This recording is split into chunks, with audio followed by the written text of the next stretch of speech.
Jets linebacker C.J. Mosley talking about Aaron Rodgers in the past tense because Jay Glazer made it clear over the weekend on the Fox Super Bowl Sunday pregame show that the Jets have told Aaron Rodgers, we are moving on. And it is the least surprising news. Now, it's a great scoop on one hand. On the other hand, it's not surprising because it's been moving this way. Rodgers has been needling them at every turn, making fun of having a teenager making personnel decisions for the Jets. And the one that really stood out to me, and this wasn't on McAfee's show, this was during a midweek press conference. He was talking about owners who fully support their coaches and GMs, and it became clear in the back and forth. And he tried to gently go there, but at the end of the day, he was leaving out the owner of his current team. So the Jets are going to move on. Rodgers is going to move out. And Devin, I've been saying this for a long time now. Now, who knows if it's going to happen? But maybe I'm just influencing the betting market, which if so, sorry that you're going to lose your money. The Steelers are the favorites at 2-1, according to DraftKings. Steelers, then the Raiders. Raiders make no sense. If I'm Aaron Rodgers and I want to finish my career with a better year than what I've had the last two, I am not going to the Raiders and get stuck in the division with the Chiefs, the Broncos, and the Chargers. No, thank you. Steelers make sense.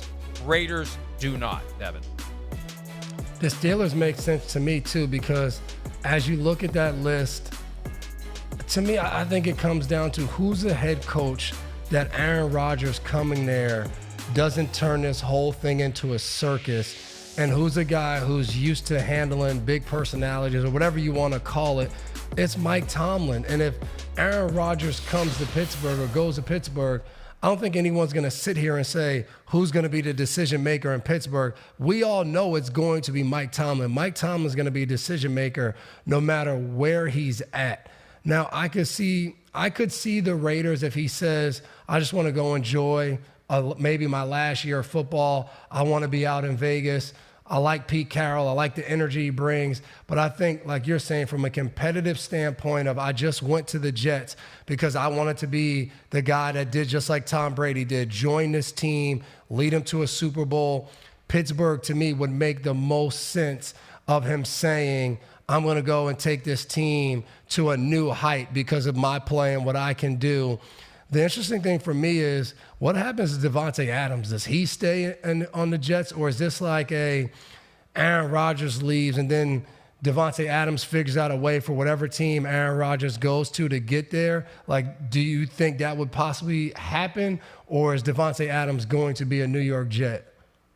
Now, he won't be a New York Jet, Devin, because he's getting to the first phony back-end year of his contract, and we see plenty of these deals now where it's a 3-year deal with 2 phony baloney final years that drive up the overall average. He's due to make $35.6 million in non-guaranteed salary for 2025. He's getting cut unless they would take the opportunity to negotiate some deal where he makes less money, not a restructuring. He's not getting $35 million in bonus money, in salary, in anything. So he's getting cut, and he'll go wherever he wants. And it's another reason, I don't know, maybe he would go back to the Raiders. I don't know.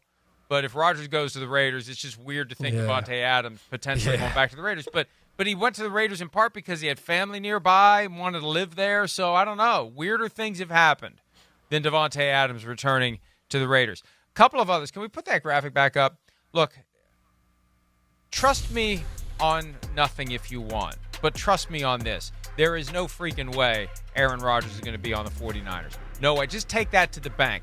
Don't waste your money, really, generally on anything I would have to say, and especially on things like this that are driven by human decisions, not what happens on the field. But do not bet on the 49ers being the next destination. Vikings, please, God, no. I mean, just take me now if you're going to bring Aaron Rodgers. I mean, I'll just join Travis Kelce. Like, I'll just wash his car or something. If he's going to retire, then I'll friggin' retire too. If Aaron Rodgers, I'm telling you, Vikings, if you want me out of the fan base, this is the way to do it.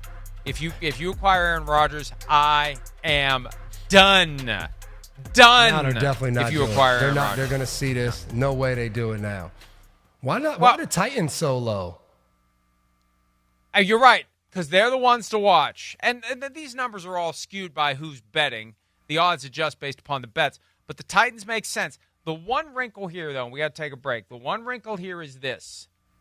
Chad Brinker, the guy who's now in charge of the Titans, was in Green Bay for 13 years while Rodgers was there. And we always think, oh, guys have worked together in the past. There's a chance Rodgers hates Brinker. There's a chance Brinker hates Rodgers. And the last guy that either wants to work with is the other. We always assume past connections mean future attraction.